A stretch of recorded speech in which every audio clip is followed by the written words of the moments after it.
this looks like a great drift corner here.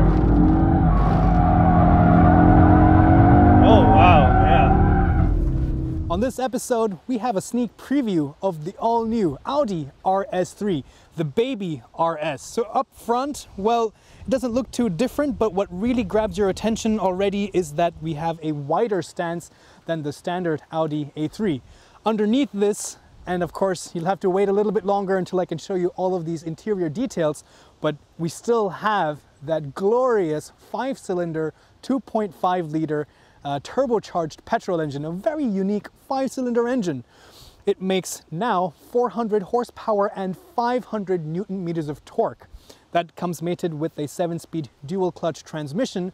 And of course, this is the same platform as the Golf R, so it's a front-wheel drive platform, but this has a all-wheel drive system, because the new all-wheel drive system is a new torque converter at the rear differential versus the old Haldex system. And we'll talk a little bit more about that later on. And you can see plastered on the side of the camo, very proudly, is the firing order 12453. So what's really new and what I want to get into is the new rear axle. Before, there was the Haldex, which was a singular clutch which would engage the rear drive and split the torque in an open differential to the rear wheels. Now, with this new differential, it has the capacity to divert 100% of the torque to either one of the wheels.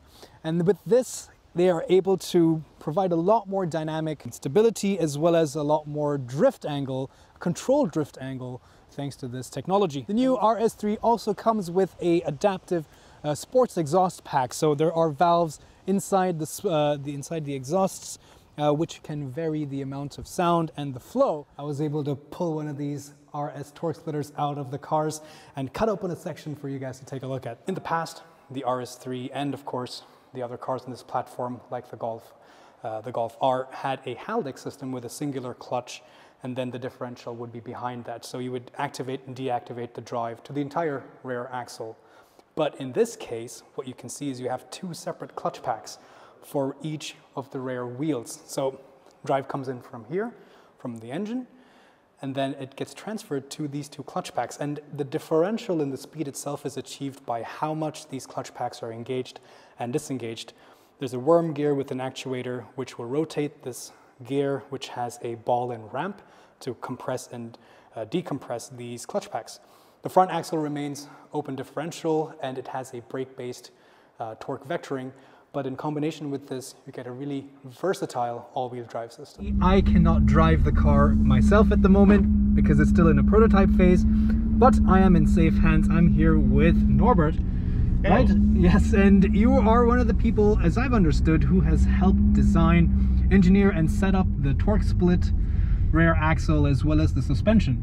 Yeah, right. Correct. So this is your baby. You know this inside out. Yeah, this is really a baby of mine, and yeah, I am an engineer here at Audi Sport, and I developed this car with my colleagues together, and especially the suspension and the torque splitter system on the rear, as you told me. As you already mentioned, that we can split the torque from 0 to 100 to the left or to the right rear, and we can use it whatever we want. So we have several options on the drive mode that we can choose in the MMI system. So we have at least 7 modes now for the customer, for the driver, that he can choose from efficiency with comfort, autodynamic, and individual mode, where he can do every setup that is available on his own. And brand new, the RS Performance mode. This mode is a mode especially made for the racetrack, for what is getting us the ability to get a very fast lap time. So the performance mode is more for traction and high-speed cornering. In this performance mode, we concentrated that the car is always neutral. So we have no understeer, we have a little healthy oversteer, but it's in general it's very neutral through the curves. I like how you said a little healthy oversteer. yeah, sometimes it's a little healthy. Yeah. That's good. So, and in this combination we have implemented a very new, brand new tire, a semi-slick tire for especially this mode. So with the Pirelli P0 Trofeo, it will work very good. Fantastic. So it's optimized for this tire. So one big thing is, as we can see now, with our dual clutch system on the rear, we have the ability already to get this torque.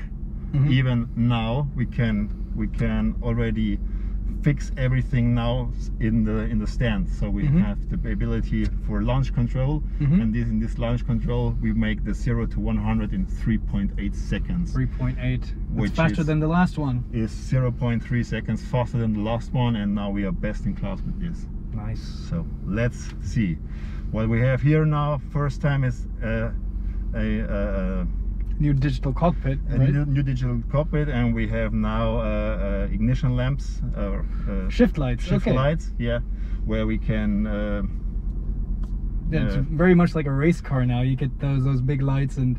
Yeah, and we have like traffic lights for the launch control. So we are going now from red to yellow and green, and then it is ignition.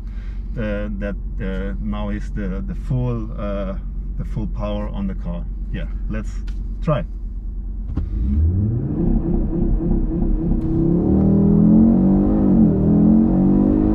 Whoa!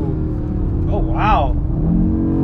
As you see now with this performance mode, yeah, there is no understeer. The car is very neutral behavior.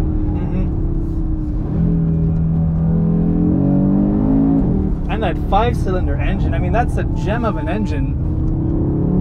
Makes a lot of fun. You're right, so it's very well controlled. I can also feel the rotation thanks to that new torque split rear axle. Very planted. I know that you guys have also increased the camber a little bit. Yeah. So with the semi-slick tires, the stiffening in the chassis, in the suspension linkages, and that torque split rear axle, I think you're getting the most out of this 5-cylinder engine. But not a little bit. We have increased the camber angle nearly 1 degree more negative camber angle. So great. This is very, very healthy for this kind of off-road. So now what I like to show you is, for example, the dynamic mode, which is as the before known dynamic mode. It is getting us the ability for small drifts, but controlled, and then I can show you the difference to the torque rear. Yeah, okay. So I was actually under the impression that maybe dynamic is a little bit less hardcore than the performance mode. But okay, this allows a little bit more slide angle. This allows a little bit more slide angle, and this is the difference. So the performance mode is just for maximum lap time. Yeah, maximum lap time, and this is for a little bit twisty roads. Yeah, exactly. Perfect. So let's see.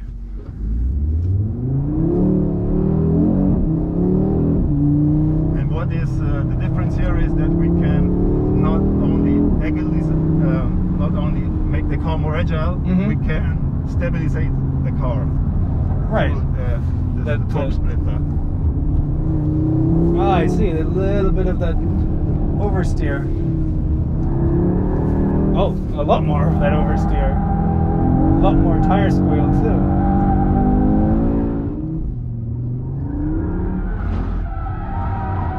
I have this one for you.